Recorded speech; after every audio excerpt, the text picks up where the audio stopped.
There's been a lot of work on this recently, and I'm just highlighting here a couple of special issues in long-range planning and recently in organization studies, edited by Violetta Splitter and colleagues, plus 4 books, some of them produced by members of this panel.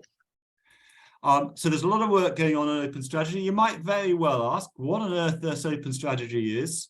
So let me just offer as a foundation this definition of open strategy. It's this dynamic bundle of practices affording internal and external actors both strategic transparency and or inclusion. The way I like to think about it is open windows so people can see into the strategy process, and open doors so people can enter, join in the strategy process. Something that a lot of people are doing now, and I just give some organizational examples ranging from Barclays Bank through to the United States Navy.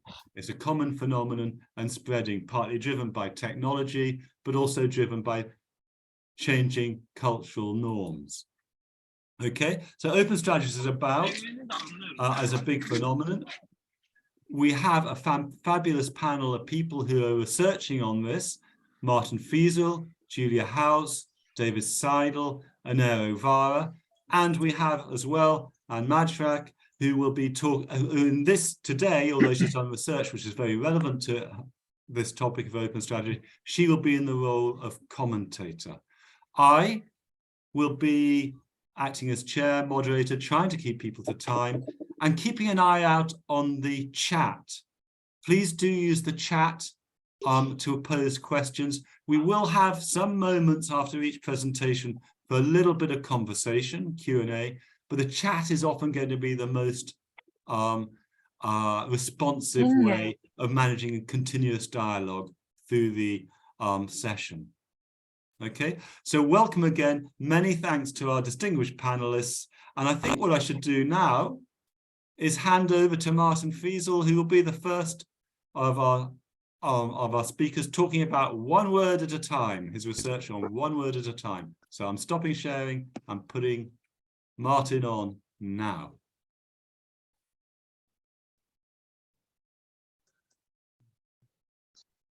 Martin, we're seeing, can you make it full screen? Yeah, super. So hello, everybody. Thanks first and foremost for the invitation to speak this evening. This is a joint project with Anna Plotnikova at Amsterdam and my colleague Christoph here in Bamberg. It's part of a wider group of papers, wider group of studies on participation and role dynamics in organizations. So the paper is currently under review.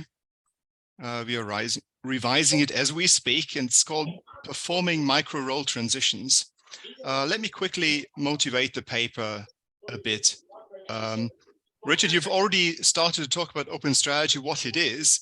So I would like to talk a bit about the promise, the condition, and the challenge of this particular organization phenomenon. The promise is some improvement to strategy making by infusing strategy work with variety. And there seems to be a fundamental condition for that to work, in that it almost sounds naive, but I think it's rather crucial.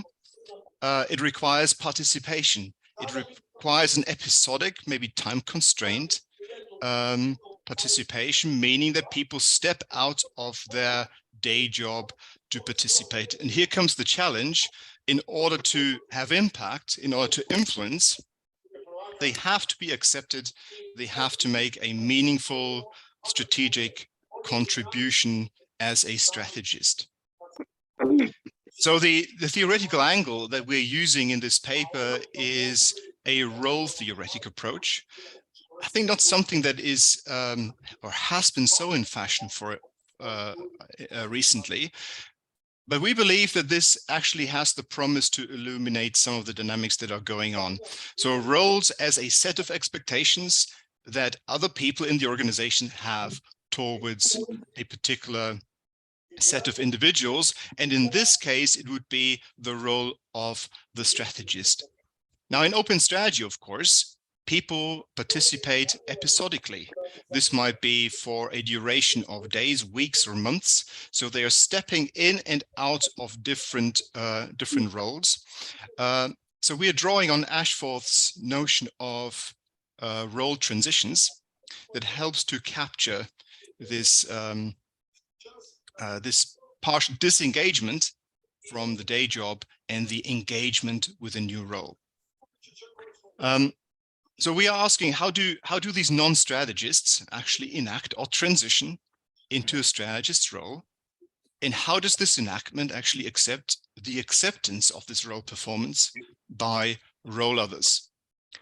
The data set that we have is a bit of an unusual one, or maybe a special case of open strategy because it's in a virtual setting. The company is a large telecommunications company, and they set up an online forum. They called it an open strategy community in order to draw on the wisdom of their thousands of employees. Overall, 505 people did participate to various degrees, and we selected 22 because we made a cutoff point of 20 contributions in order to have a meaningful body of work. So just to be clear, participation in this case means people writing text or sending pictures or posting documents, PowerPoint documents, or commenting in an online forum. In addition to that, we also collected interviews with participants on the forum and interviews with professional strategists about their reaction to the contribution in this forum. So let me quickly talk about two main findings. So the first finding is how did people enact this role? There is a fundamental tension here. One is that they have to leave behind their day job and they have to create the space for themselves or legitimize it to themselves that it's okay to do something over and above their day job. So they have to distance themselves. At the same time, they need to be seen as legitimate by these others. So they have to display competence and expertise. So there's role distancing and role extension at play through which they furnish kind of the strategist's role. And they do that via three, what we call discursive tactics. They are creating distance by idealizing, by portraying a fairly moralized picture of what strategy might be or could be. So for instance, Richard in our sample writes, will we evolve into the next societal stage where everyone is empowered and free? Question mark. At the same time, they are extending their role, or they're displaying competence, for instance, by Richard justifying, but Miles and Snow struggled with the prospector type. I found that quite funny, that they on the forum drawing on classic strategy texts. So justifying what they're saying and also self-assuring themselves that they can do it. So I created a workshop. I borrowed from various fields. So here I was, nervous but prepared, ready and anxious to start. So reflecting on that they themselves being uncertain what it is that they are supposed to do. Here I am, nervous but prepared, ready and anxious to start. And then people are reacting to that. So as they perform these discursive tactics, idealizing, self-assuring themselves, justifying their action to others, they are enacting this role. And this brings me to my second finding, which is that this role distance is not just in relationship to their functional role, but increasingly they also display role distance to what is portrayed as the formal strategist's role at telco, which in the eyes of the participants has a too strong commercial focus, is too driven by financial gain, and not so much on these larger challenges in society. And this became an issue because this strong idealization was critically perceived by professional strategists to such an extent that they considered the contributions made as either irrelevant or partly disconnected to the issues that the company was facing. So what does this what are the conclusions? What's the relevance? What's the interesting part of that? So we believe two things. The first one is the participation in open strategy, and here we have an extreme form, unfolds as a process of micro role transitions that are enacted through discursive tactics. And the second one, probably even more crucial, that open strategy might suffer from an echo chamber challenge.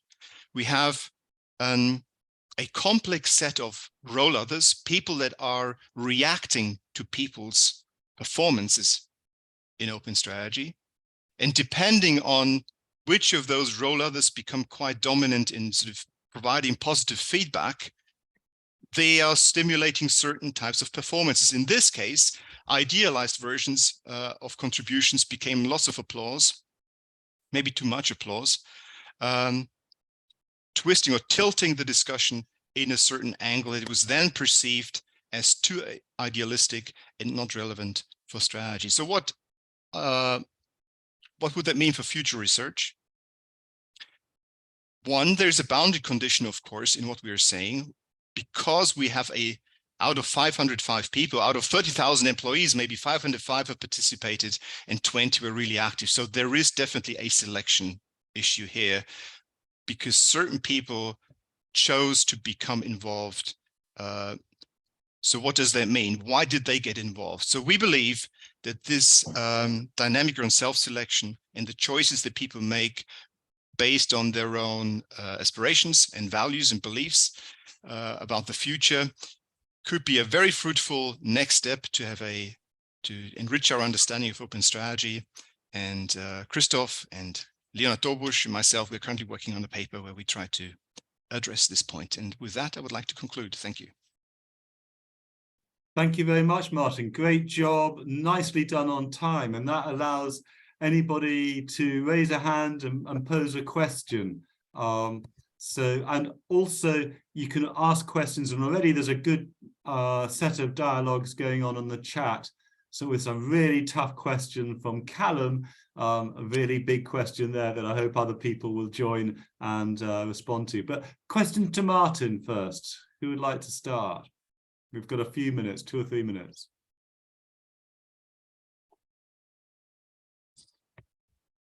Or are you all shy? You're all shy. Yeah, I can ask a question. Thank you, Martin. Hello. It's a fascinating study, so thank you so much. I was wondering about this concept of role extension. Is it that so how do participants link their functional role to a strategist role? So maybe could you explain that? So most of the 22 participants that we've coded for the paper, they had a technical role. There might be a satellite engineer, there might be some electrical engineer, a physicist, a computer engineer. So they were extending their expertise into the open strategy forum by drawing on, for instance, projects that they worked on, or a particular technical expertise that they then framed as something of future relevance, for instance, for the company, as something that might help to solve a problem. So that's what we largely code as role extension. Mm-hmm.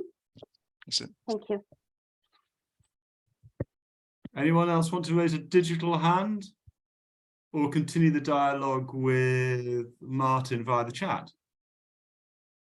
Jeffrey, quick one. Yes, real quick. As a strategist, how do we define who makes the original strategists that are asking for participation? And those strategists, as you say, could be engineers or scientists who are using strategies in their work daily. So how do we overcome that barrier of just applying the word strategist to somebody without ruining the study by just labeling somebody a strategist with really no definition? Yeah, thank you. May I take that one? I think it's a good question, and it cuts to the heart of the debate and the why debate and strategies practice. I think for us, we try to address this problem by differentiating between strategy is something as an outcome maybe, and something that is a formally granted task to certain people. So in our study, we've excluded those actors who had a corporate development or strategy function as it was perceived in this organization. So somebody in mergers and acquisitions, somebody in corporate development, for instance. But interestingly, so people, as they entered the open strategy space, so to speak, not all of them, but some of them, changed their LinkedIn profile and included as a role title, strategist. That is interesting. That is interesting because it speaks to how they perceive it, that being part of this online community makes them a strategist. Whether we would acknowledge that externally or not is almost irrelevant, because they themselves are perceive it that they are on the way to becoming strategists, and in interviews they voice their, for instance, disappointment that they didn't fully get there and that they were not accepted in this role. But on LinkedIn, some of them changed their job title. And with it, they were changing their identities. Martin, that's a really fascinating insight. I would like to move on now. We're 84 people. It's quite important to keep your mics off if you can, whilst you're not actually speaking. But please, David, I know you raised your hand a moment ago. We're maybe 85 now. David, do use the chat to raise questions. The chat is a great place for continuous dialogue. Okay.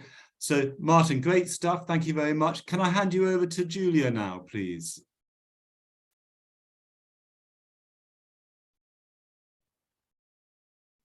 Yes, hello, can you hear me? Perfect. Okay, so thank you. Hello, everybody. Thank you, Richard, for this invitation. Thank you for having me with this paper today. It's a paper that I have done together with Thomas Ordner, one of my PhD students. And I have to add, in contrast to Martin's study, it's a very early stage work. It's work in progress, and it's one, I would say, pilot study, and should be a series of several experiments that we intend to do. And that was just the first study for us to get some sense of what's going on here, so to say. So happy for any comments and feedback. And I'll jump over the next slide already, as Richard has given us this definition already, and move on to, let's say, why we did this study. We had in the chat the question, what are open research questions in the field of open strategy? And I would say there are many, many questions. We still need to know more about what drives organizations to open up, what might be reasons, what might be drivers. There has been a lot of research going on in terms of conceptualizing open strategy, get a better understanding about the phenomenon itself, its two dimensions, several sub-dimensions and practices that can be applied. In this study, we are specifically focusing on the practices of inclusion, again, as in the first study.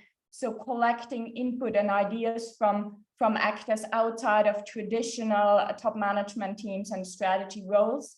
And there is still, I would say, a need to get a little bit more insights into empirically verified relationships between the outcomes. Several different types of outcomes and consequences of openness have been suggested in terms of greater diversity of perspectives, heterogeneity, greater creativity, and also, and this is the context of this study, outcomes related to implementation of strategy and several factors that are related. So in terms of this study, we were specifically interested in how increased inclusion of individuals in the strategy process through collecting their ideas has an impact and impacts factors related to implementation. So just very quickly, in the research model that we investigated, as we said, we wanted to look at increased or better implementation, and therefore we know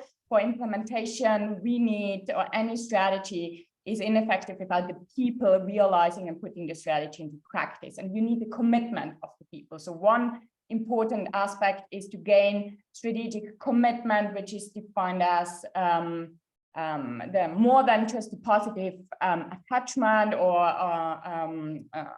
positive attitude, let's say, towards strategy. It's really creating the willingness of individuals to exert or engage in this extra effort of becoming active and engaging into this behavior that is needed, this coordination behavior and cooperation behavior within firms to realize strategy and put it into practice. And we assume that through increased inclusion, having actors included in the process beforehand by asking them for their input, their ideas, their suggestions, improves commitment. However, we also argue that in order to commit to something, you need to understand strategy firsthand, because we often see that implementation failures are linked to low levels of understanding. And even in organizations where strategy is communicated very often openly in this one-way direction from management towards employees, you see that the strategic understanding is quite low in the sense of employees are not able to identify strategic priorities out of a range of possibilities and so on. So we again assume that by involving employees throughout the strategy process up front, you can increase strategy understanding. And finally, we also suggest that psychological ownership plays a role here in the sense of you need more than just understanding, you need dedication to strategy, you need a psychological attachment that is a problem today. We often talk about this quiet quitting and people do not feel attached to the work. And work on psychological ownership has shown that if people feel attached to certain or feel this ownership to some aspects of their work, they are much more willing to act in favor of this aspect. So we also suggest here that psychological ownership is relevant. However, and that's very important in this context, we did not look at the fact if individuals are included or not, but based on prior research, we distinguish between different levels of participation. And we here adopt the notion that there is lower level participation in the sense of individuals are just sharing their knowledge in a one-way direction, or you have deeper level inclusion or stronger level inclusion in the sense individuals can interact and share knowledge and build over time even an interacting community through sharing. So we consider this distinction, and then we also consider that there might be also negative potential effects related to inclusion, and we refer to the dilemmas of openness that have been specified, and here specifically to the dilemma of commitment, where we say if you include people, you might, or individuals, you might raise certain expectations in terms of what happens with their contributions, the value, how their contributions are acknowledged. And if those expectations are not met, this might reduce the positive outcomes of inclusion. So when looking at our research model, we distinguish not between inclusion or not, but those levels of inclusion and if contributions of individuals are considered or not later on in the process. And as you might see from this research model, we tested our hypothesis in a quantitative way by adopting an experimental research design, which I want just very, very briefly give you brief insights on what we did. We set up an experimental research design because we thought it first gives us, it had all those concerns about external validity as it was a lab experiment, but it gives us the opportunity to really focus on those cause-effect relationships at a very micro individual level, accounting for this potential endogeneity that might be inherent in those different concepts. We adopted a student sample, and we know everything about all the limitations related to it. It might be accepted in the sense that we are looking at a general relationship by involvement in a task, you increase understanding in a task, which is not necessarily so much dependent on the function behind. So what did we do? We presented students a fictive case and said, okay, you are an employee of a German car manufacturer that is facing many, many problems and challenges at the moment. And the top management team writes you the message, we need your help. Please participate in this online initiative and tell us where should the future strategy of the organization go? What should we do? Give us your input. And then the students could submit their ideas, which were very long. They were on average, I think they took 30 minutes and wrote very long descriptions about strategies and future directions. And then they could submit them and got feedback on what they submitted. We manipulated those two dimensions that I mentioned, depth of involvement and consideration of ideas. So two groups could just submit their ideas, while the other two groups could also comment and see the submissions of the others and give feedback. And on the other hand, two groups received the feedback, then great, based on your feedback, we now adopted this strategy that you suggested, while the others got, okay, top management team just decided on this strategy without any reference or thank you to the ideas that were submitted. We were quite happy with the inclusion manipulation, so we conducted several manipulation checks in a sample independent from our final sample, which gave us a little bit more confidence in that we are really manipulating and measuring what we intend to do, but still we would have preferred that people can really interact over a longer period of time on this platform.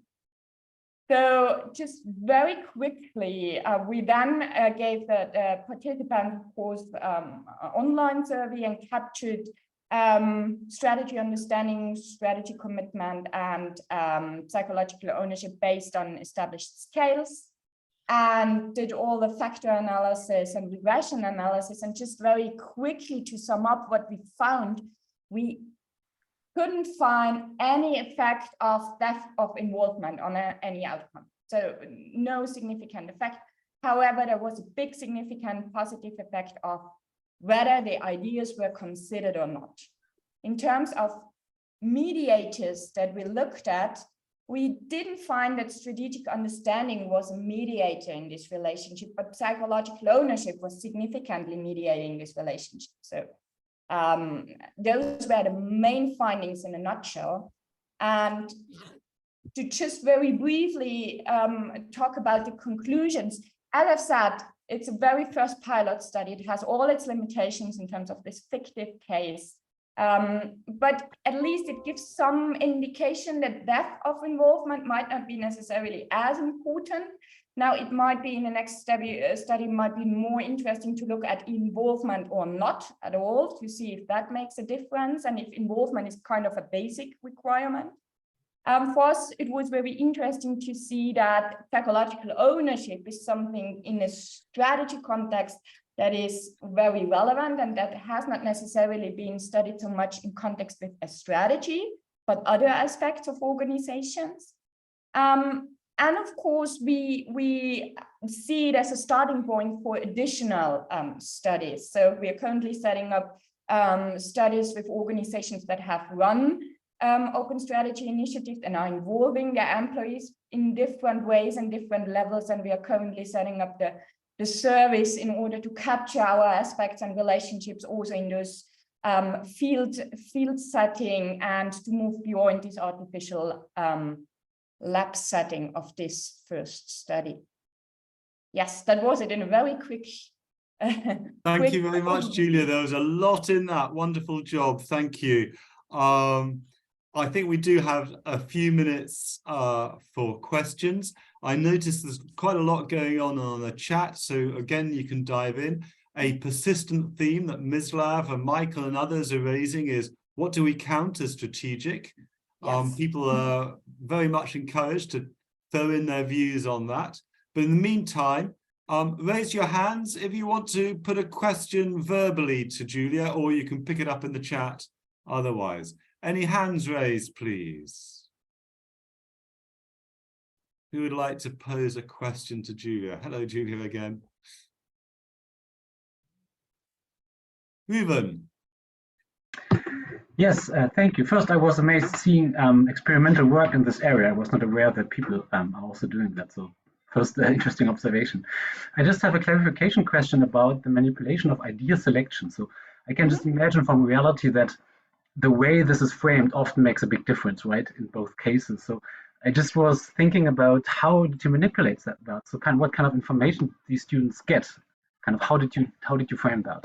Yeah, in terms of idea selection, we first wanted to, before that, we didn't really raise any expectations in terms of what will happen with their contributions. So we didn't, let's say, have a lot of procedural transparency. We didn't tell them, okay, that's how there will be an evaluation process or something will happen. So we completely tried to not influence the expectations that they were having.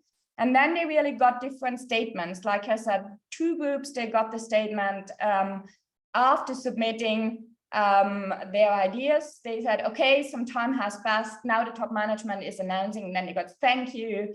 2 groups got thank you. Based on your suggestions, we are now following your suggestions and have incorporated your suggestions into our future strategy that we are now announcing. And it was great work. And while the others got so the other 2 groups really got nothing. They got like, okay, today top management is announcing the strategy, and the strategy had nothing to do with what they had suggested in their proposal. So they got nothing. They got no thank you, no answer, nothing. So they really got absolutely no consideration or acknowledgement. And we on purpose did this. We also did some interviews afterwards with the participants, and you could see even in this artificial setting, participants were really emotional and really had negative consequences in terms of being negatively affected. They said, I just spent 30 minutes and they didn't tell me what happened, and it was even very fictive. And now that's what's happening in organizations, often in those crowdsourcing initiatives, that people are submitting and then they don't hear back from what's happening. And that's why we came up with this extreme manipulation here. Thank you very much. Just a quick reaction to that. So one thing that I was very interested in your future research is exactly, so from an organizational perspective, that's what's happening quite often, right? So what I would be super interested in is, so what can you now do to kind of weaken that negative effect? So that would make things quite interesting. That's a good question. And we are exactly thinking into this direction in terms of having different levels of acknowledgement, because having the idea considered is something that won't happen so often with many, but let's say have different levels in terms of having it acknowledged through getting a thank you note, or being considered through different kinds of acknowledgement, getting a statement from the CEO, getting an invitation, I don't know, any kind of acknowledgement that you can have. And we assume that only a low level of acknowledgement and consideration might be able to cancel out those negative effects. So it's not necessarily the case that you need to have your idea selected to have these positive consequences. Good discussion, Ruben and Julia. You can continue, of course, via chat. There are lots of questions on chat. Keep the dialogue going. Thank you, Julia, very much. Excellent job. Thank you. So I think we had better hand over to David now, if I may.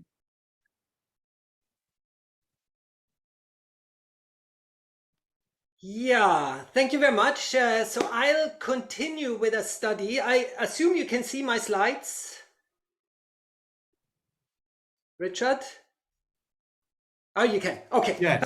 Yeah, I'm talking about a study where we followed a participatory strategy process from a sense-making perspective. As you're probably all aware, there's a large literature that looks at strategy making as a sense-making process. So when people develop a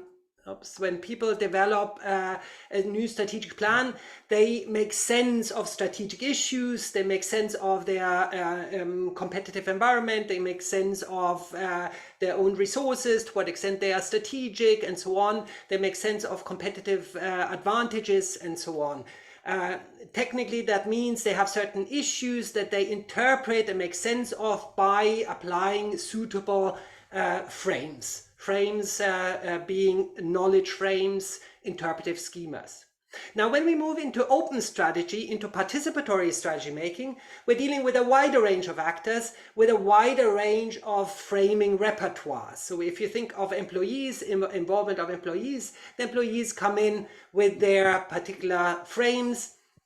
They often lack strategic frames that sort of the traditional strategists have.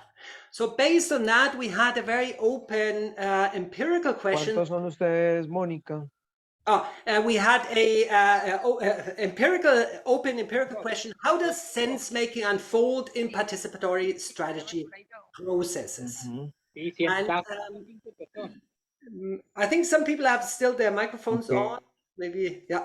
And so we looked at an large international firm that introduced a participatory strategy process. And they decided to open up the process, invite all employees to apply to be part of this strategy development, to develop the new strategic plan. And from all the applications, they selected 20 employees, which they thought sort of represented sort of the diversity of the organization, the different parts of the organization, but it was a group that was small enough so that you could still work with them. And so they set up workshops and meetings with these employees and the traditional strategists, as well as some workshops that were only for the traditional strategists. So we looked at sort of the sense-making process that was going on. And we had more or less 4 findings here, 4 insights. One is, in an open strategy process, you have a dual sense-making process. In contrast to what the literature has written about sort of traditional strategy processes, you don't only have the sense-making about the strategy content in terms of making sense of our strategic environment, of the strategic options, about our resources and so on, but also a sense-making process about the strategy process. What does participation really mean? How do you really participate in a meaningful way? When do you participate? When do you not participate? What are signs of participation and not? Yeah? And these are two processes, and particularly the second process, making sense of participation. We could see several sort of sense-making episodes starting throughout this process. So for example, the top management team at the beginning already said, we need to get some clarity around what we are looking for from the employees. What are they supposed to do? What does it mean? And this has important implications, this understanding, because that sort of has implications for how we select people. And also the employees, as a consultant said about the employees were also puzzled. There's a group of 20 people who have high expectations as to the role in something, but they're not quite sure what that role is and what that something is. So there was also sense making around sort of participatory strategy making. So that's the first finding. Second is related to that. These two sense making processes are interrelated. They have effects on each other. So what we saw is sort of when people started making sense of the strategy content, they did strategic analyses, they they involved different people in that, they shared information in particular ways and so on, and that produced cues, produced issues that triggered a sense-making episode around in what sense is this participation? Do we really participate? We don't have this information. Does it mean we are not participating? Or can we participate even without all the information? Or are we participating also if when we are not involved in everything and so on? So this triggered sort of sense making around the process. And here sort of from an interview with an employee in the middle of the process, was like, I'm not sure about our participation so far. If I look at what we have been doing so far, it's not clear in what sense this is participation. I think the key to solidify our contribution is what happens as a result of it. So what he's saying here is sort of participation means having an impact on the final outcome, on the result. You're almost saying something as an employee, and then you don't know what's happening with that information that you're. So in what sense is this participation if it's not ending up somewhere? Yeah? And this was problematic because such sense-making processes around the participatory process also paralyzed the strategy process as such, the sense-making on strategy content. Yeah. And here a quote from an employee who said, the employees are not able to concentrate on the strategy workshops, the actual working out the strategic plan, without that sort of, what do you expect from me here? What am I supposed to do here? And I think that's making certain people feel insecure about what they are doing. and they are not comfortable with that. And I think when you're not comfortable, then some of the people are kind of more questioning about sort of what are we really doing here? What are we supposed to do here? So this sense making around this participatory process is paralyzing the actual development of the strategic plan, in a sense, paralyzing the sense making around the strategy content. So because of that, and that's the third finding, is the two sense-making processes have to be actively managed. Managed in a way that the sense-making around participation doesn't block the sense-making around the content. And in particular, there's also the risk that the employees might develop their own sense, their own understanding of what participation means, and they might interpret the participatory strategy process as a facade, that means applying the pretended participation frame. So they make sense of what's going on as, okay, this is pretended participation. And here a quote from a consultant involved in the process talking about this risk. He said, "I guess with an employee group like that, you can very quickly switch from it being a really useful thing to quite a dangerous thing. They, the employees, become messengers of, oh, it was all just a ruse." So they might interpret this process as just facade and not real. And what we saw here is that that was in our case sort of in the middle of the process. The traditional strategists, the top managers, became quite nervous about that the employees might interpret this process in a negative way, and they tried sort of to influence their sense making around the process. They tried to influence by sort of displacing troubling cues that did not look like participation, so they moved on to other actions, distracting from those actions that did not look participatory. They tried to change the action so that they fitted the frame, participation frame. And they also, and that's interesting, they started working on the participation frame. What does participation really mean? Well, participation does not only mean having an impact on the outcome of the strategic plan, but it could also mean having a cultural impact. That's how they talked about it. So now my last slide here, last finding, partly based on the other findings, the understanding of participatory strategy, of this participatory strategy process, thickened over time. They didn't know about, at the beginning, they had sort of very thin, superficial frames and understandings of what participation means and participatory process means. But over time, they got a thicker, a more comprehensive, a more sophisticated understanding. And here a quote from a top management team member at the end of the process, reflecting back on the process, said, "At the beginning of the entire process, I wasn't entirely clear on what the purpose of employee participation would be. I don't think we knew because we had never run a process like that before. The employee group has been successful in the end, in a way, because they had a huge cultural impact. I mean, that was a later understanding. Participation means having a cultural impact, whatever that means. I wish we would have been a bit more realistic early on about what the employee group's role is. I don't think we quite know. I don't think we quite knew how to go about running this inclusive process. So we just began, and then the understanding just developed over time." And yeah, these are the 4 insights, and I'll just close with the overview of these 4 findings or 4 insights, and I'm happy to take questions. Thank you so much, David. It's emerging as a more complex thing than one might originally have thought, so that's great.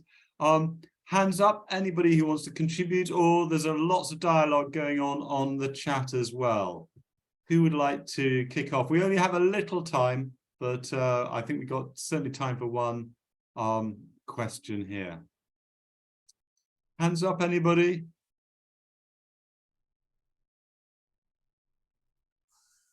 I'll give you another moment.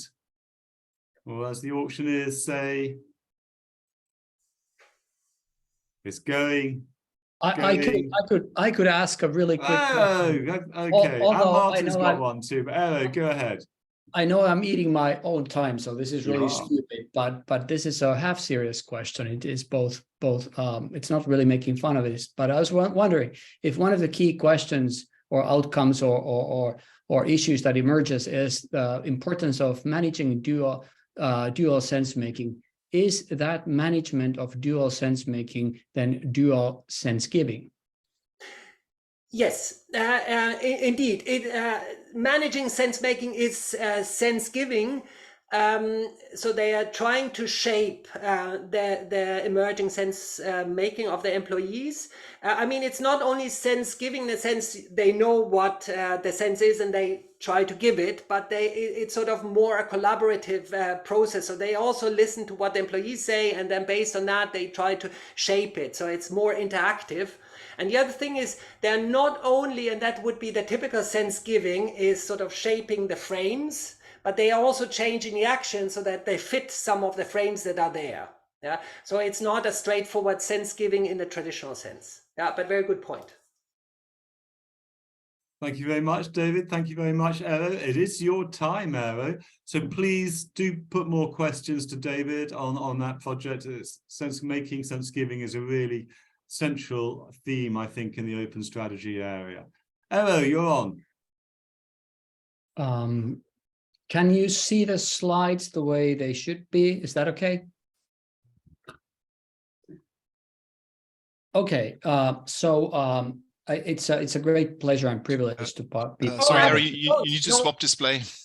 Oh, yeah. I did the stupid thing. I mean, I have 3 displays, so I'm totally confused as to what you can see and what not. And it's supposed to be full transparency anyway, and participation. So you know, we are doing this in the spirit of open strategy. Is that okay now? No, it's fine. I'm totally confused, but thank you for helping me. I was just about to start by saying that this is really a great symposium. So thank you, Richard. Thank you, Michael. Thank you, Anne, and others for making it happen. And I feel it's a pleasure and privilege to be part of it. And I'm learning a great deal. Also, I was really impressed by the previous presentations, and I realized that my presentation is more about some random thoughts about orchestration rather than delivering a presentation about one single paper. On the other hand, you're getting more, so it's like 2 papers for one at this in this small time that I have. Anyway, I guess one of the big questions or gaps, it's not really a gap, but one of the big questions in open strategy research is this question of how to then manage or lead these open strategy processes. I think this would be a partial answer to Callum's first question in our conversation. And I think it's not a trivial question at all, considering what open strategy is supposed to be like. And to be able to dig deeper into some aspects of this management or leading of these processes, I've got to be really excited about the notion of orchestration, or the perspective that orchestration may provide us. I think it's one of those words that many of us, at least me, have been using quite casually, not really reflecting upon what it is. But for once, I'm trying to tie that with another interesting notion or term, which is polyphony. And I think polyphony helps us to really get into some of the most important issues when it comes to participation or inclusion in open strategy. So polyphony can be seen as multiplicity of voices, and here's a musical metaphor, right? Voices and orchestration, so they go hand in hand. I think, Richard, you had like another type of metaphor in the beginning, which was more like visual, opening and closing doors and windows. But there's a serious there's serious scholarship also about polyphony and voices, and I'm not going to get into that. I will simply want to say that I can see at least 2 ways in which we can dig into orchestration, and I'm going to use 2 ongoing research projects of mine, collaborating there with others, as examples. But this is going to be really superficial, but I hope that you get inspired or at least get something out of this. So the first one is Wikimedia. many others, or at least some others, have been studying Wikimedia from the open strategy perspective, but I've also become one of them, and now collaborating with Nicole Eber, who's the Global Strategy Director of Wikimedia. We are looking at orchestration in Wikimedia's last and really extensive strategy process. Here's, by the way, a commercial break. This is Wikimedia's open strategy playbook, openly available. If someone needs like a practical guide as to how to succeed in open strategy, work on orchestration, this is it. But from the scholarly angle, what we are getting at is trying to understand the various activities, each of which, kind of presented also on this slide, in particular ways enable and constrain both inclusion and then transparency. And what's of course interesting is of how they are interrelated over time. So this is one way, which I would call a very practical way of looking at orchestration as to what it means in terms of the kinds of activities and practices and their implications.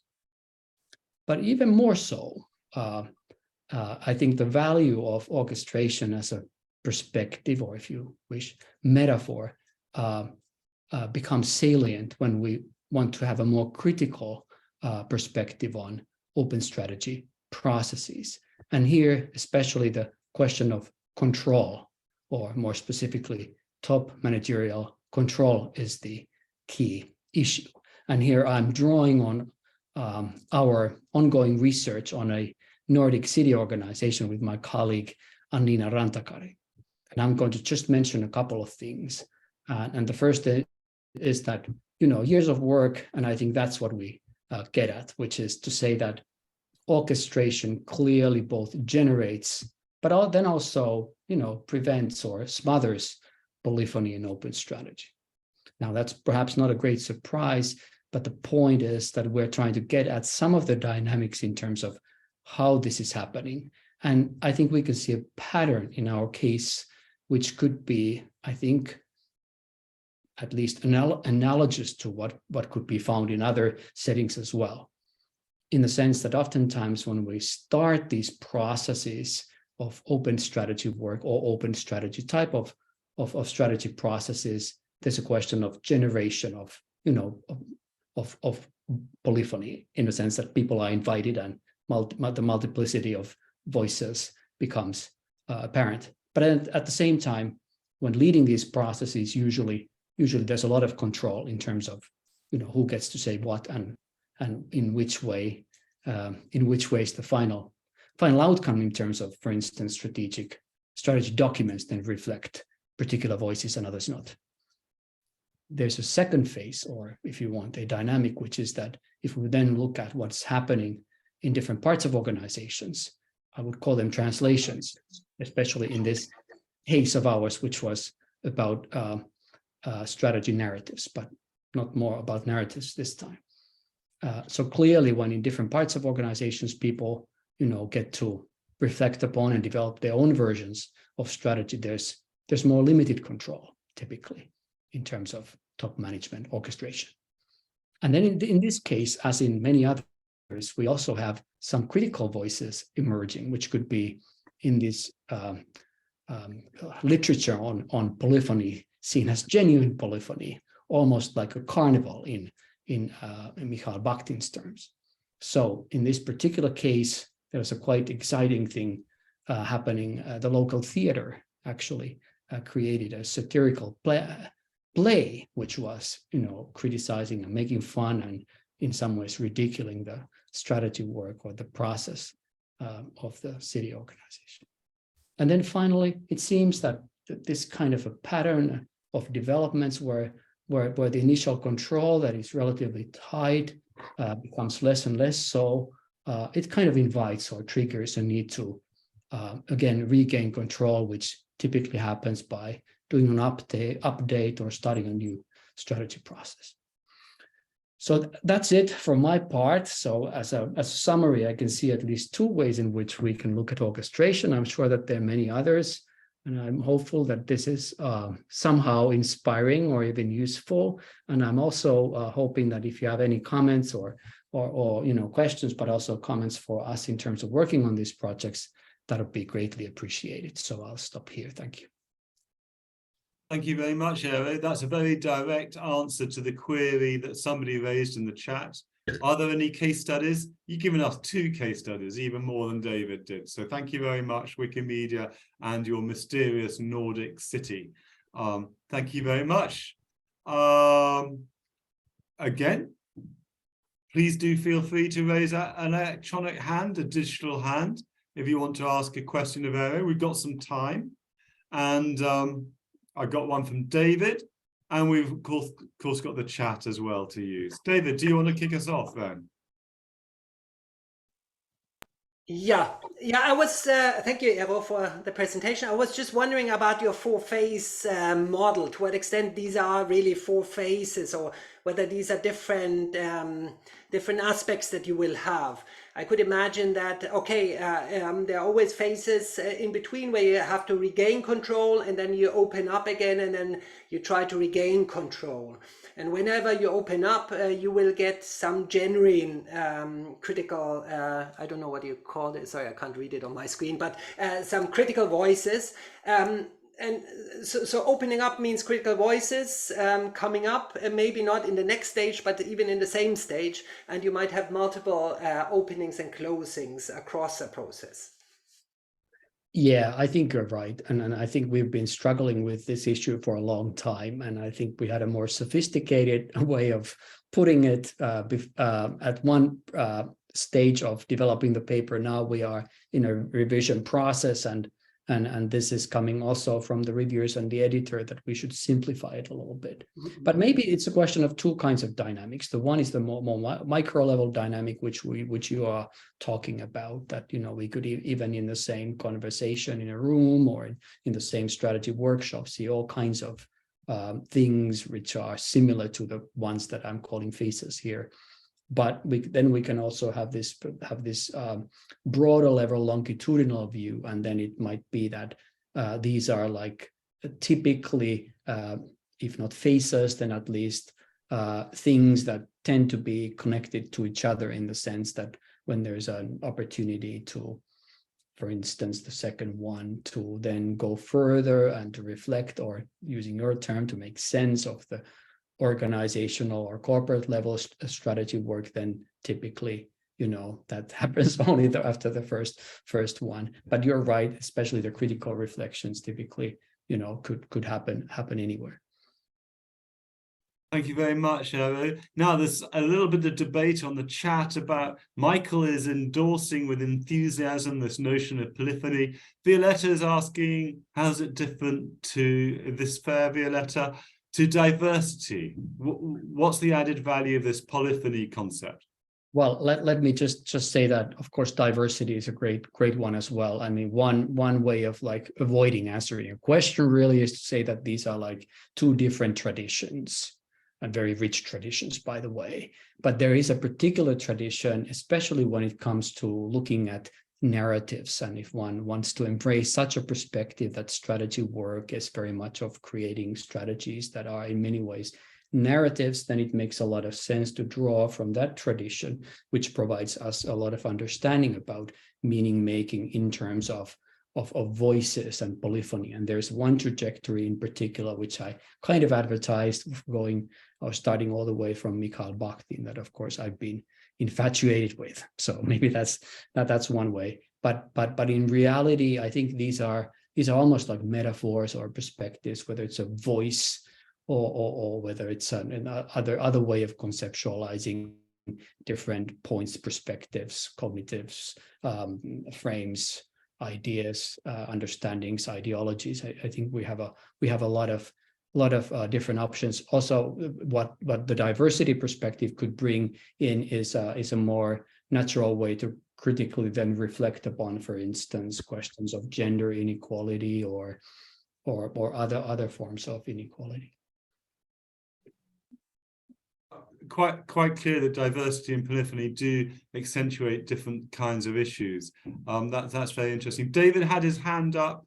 I don't know whether he wants to pursue with a very quick question, or anybody else wants to jump in. Quick question. I was just wondering, I was thinking of the paper by Leonard Dobusch and co-authors about how polyphony also needs to be controlled in order to have polyphony.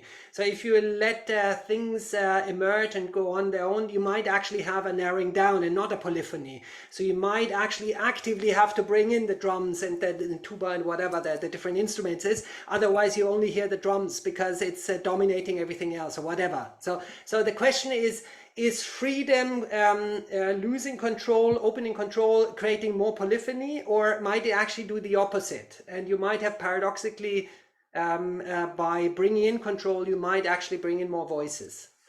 Yeah, I mean, really quick answer. Great question, great elaboration. That's also a great paper. They have also used this metaphor of opening and closing, which I like a lot. I think that this is exactly what's happening. I think my presentation is not giving the full picture, and maybe otherwise it may be that we are not really going beyond what they have, for instance, said. I think in some ways we are adding or enriching this understanding, but I'm surely with you in the sense that the most interesting questions are about these unanticipated or paradoxical implications. Thank you so much, Eero. That was truly fascinating, and it did bring in different views on a similar phenomenon, which was most illuminating. We've had some conversation around incentives, and I think that Anne has been participating in that. So that's a good way of segueing into Anne's final commentary. Anne, would you like to take over for 5 minutes? We might have a final 5 minutes for roundup of questions or observations from the floor as well. Anne, over to you. Sure. Thank you for inviting me. We've had 4 wonderful research papers about open strategizing, and I decided to challenge myself in this commentary by tying them together in some theory of open strategy. So here goes, and trying to do that in 5 minutes. One can view the 4 papers as recognizing emergence and the dynamic quality or dynamic nature of open strategizing. As such, a theory about open strategizing should be a theory about its emergent qualities. Emergence from the complex adaptive systems theory is defined as the formation of a collective phenomenon from interactions among the individual parts, such as ant colonies is the collective phenomenon from interaction among ants, or online communities is the collective phenomenon from interactions among posts. So to say that open strategizing is emergent means it is a multi-level phenomenon and should be studied as a multi-level phenomenon, and that the collective open strategy that gets developed occurs as a result of dynamic and unfolding interactions at the sub-collective level. Therefore, we need to be studying those interactions and explore how those interactions eventually lead to an emergent open strategy. And emergent meaning a continuously evolving open strategy. So how do we study dynamic unfolding interactions? Well, primarily we have to decide which interactions we want to focus on, since the focus of the interactions become one's theory of open strategy. So, let me just give you some examples of what I would call ways of thinking about theorizing emergence. So here's an example of a theory that Michael Seidl, Arvind Malhotra, and I have in AMD, Academy of Management Discovery, which talks about crowdsourcing of emergent innovative solutions. And so what happens is, the reason why this is a theory of emergence is because you have an initial question or problem statement like that's that can be a strategic one, and then people begin to post by making suggestions, and the suggestions can be composed of arbitrarily of let's say several elements. and then somebody else posts suggestions. And then what we find is there's a trigger event. Somebody else posts a paradox, meaning different objectives can't be achieved simultaneously. And then somebody tries to resolve that paradox with this suggestion, with further suggestions, and then it iterates around and round and round until somebody is able to build on one of these suggestions, and then it becomes a collective solution. So that's what is meant by examining sort of emergence, or developing a theory of emergence. And so in open strategy, we might want to think about emergence as looking at interactions between participation process rules and diversity of the perspectives shared. So you've got the diversity of perspectives, you've got participation process rules, you've got when the diversity and the process rules are shared, there's likely to be conflicts among the diversity of perspectives, as well as with the participation process rules. And then you try and initiate changes in both the process rules and the diversity perspectives. And this goes round and round and round until a trigger event happens where you finally take a snapshot of those diverse perspectives at the moment and call it, quote unquote, formulated strategy. So another possible theory could be, again, influenced by the four speakers, what may be the different roles that might be played by different actors in an open strategy activity. And there you'll have your fact contributors, your integrator, your problem redefiners, the sponsors, people who question each other, creativity generators, people who actually solution generators, what was called professional strategists, the human resource managers. And so these all, so one would study in an emergent manner how these interactions emerge, what emerges from these interactions. And some of that, of course, is some role redefinitions, but also, most importantly, how the strategy itself gets renegotiated and how these inputs get renegotiated. So then finally, in trying to create a potential process theory of open strategizing across these four studies that we've heard, I thought about how we would have people in our theorizing. We'd have participants playing different, engaging in different kinds of information sharing. Some of them might be the idealists or realists that one of the speakers pointed out. Others might be consumers or people with actual personal experience with some of the products or some of the industry sectors, whatever. And all of these inputs are going to create some disconnects, a term used by a speaker, about between these inputs. And then from a participation process standpoint, by another speaker, the corporate management expectations about how the participation process should unfold. So that's going to influence the degree to which these disconnects surface. And then we have power imbalances that are going to be there to reduce disconnects or make them even worse. So you might have the power imbalance between what we refer to as professional strategists and non-professional strategists, or other kinds of roles. And all of this is going to, as these disconnects arise and people are engaged in attempting to resolve them, we're going to see some increasing psychological ownership brought on by another speaker, which creates a strategy version X. And then this will continue to iterate, again, in an emergent way, until someone, usually corporate management, arbitrarily decides to end the engagement and say that this is it for the strategy making. So I just want to, in sum, suggest that all four speakers are talking, are recommending a very emergent approach to our strategizing and, more importantly, to our theorizing about open strategy. And I find that very exciting. So on that note, I will turn that back over to Richard to finish up.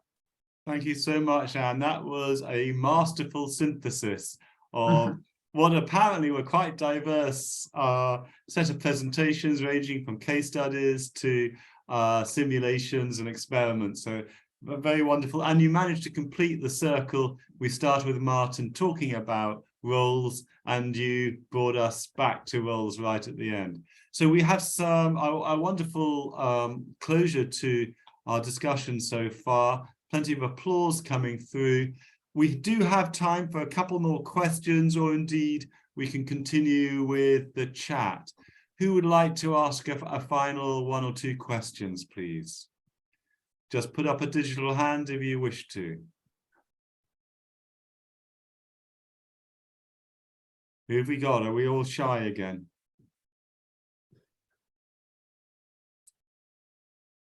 Anybody? Anybody want to put up something? Are we all exhausted? Yeah, Michael. I'll just do this. I think this was wonderful. So thank you, Richard, and all the speakers. I'm curious about how this process view might help us bridge work to content-based strategy, for instance.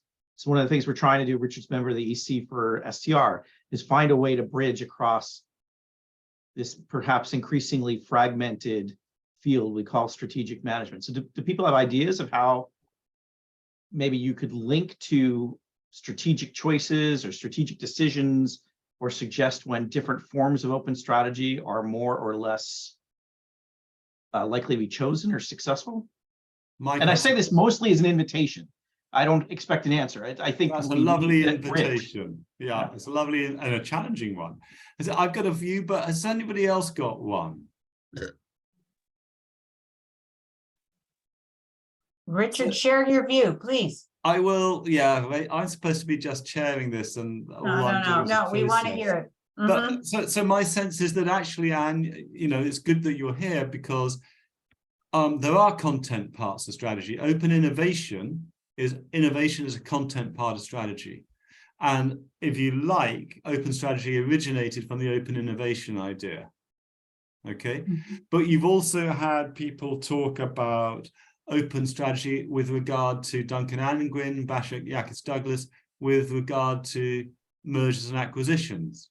And Eero, of course, is an expert in the M&A area. So there are particular fields where different forms of open strategy might be appropriate. I think Julia is probably somebody who's done the most comprehensive book, practitioner-orientated book on open strategy. She might have a view. I'm putting you on the spot, Julia, if you're still here. But I think we can link that, and open innovation is, as it were, the prototype, the model for doing that link between the process and content sides of strategy that Michael rightly is throwing as a gauntlet, our challenge that we should try and pick up. Julia, do you have a view, or does anybody else want a view? Stick up a hand by all means.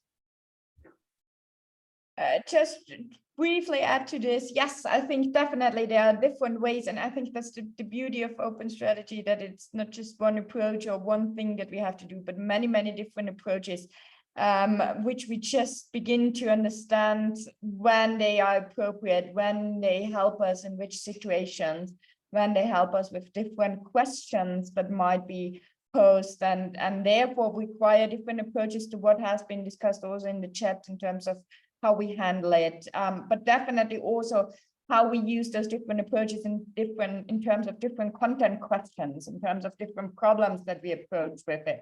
So how we can combine different types of processes with those different content questions that Michael has mentioned. I think that's the interesting part, to see how we can link those things in the best beneficial way. Thank you, Julia, for helping me out. better answer than mine. So that's great. I think we're approaching the end of it if we haven't. Let me round up things by, first of all, thanking the strategy division for this opportunity. This is a great opportunity to bring different communities together. Thank you all to the panelists, of course, and to Anne for such a clever synthesis of 4 disparate presentations at the end. Thank you to the participants for raising some really interesting questions. The 2 I'm going to take away, and I'm going to highlight. And there are, as it were, good responses to Callum's question at the beginning. Incentives I hadn't thought about before. And then the enduring question of what counts as strategic as well. I think we should do more research on the incentives, and we should do more definition on what counts as strategic. Those are 2 of the things I picked up from the chat and from the questions. There's many other issues as well. Thank you, everybody. Wonderful session. I think I should probably let your day get on, and others of you have your dinner, and whatever time zone you're in, enjoy whatever's coming next. Thank you very much, everybody.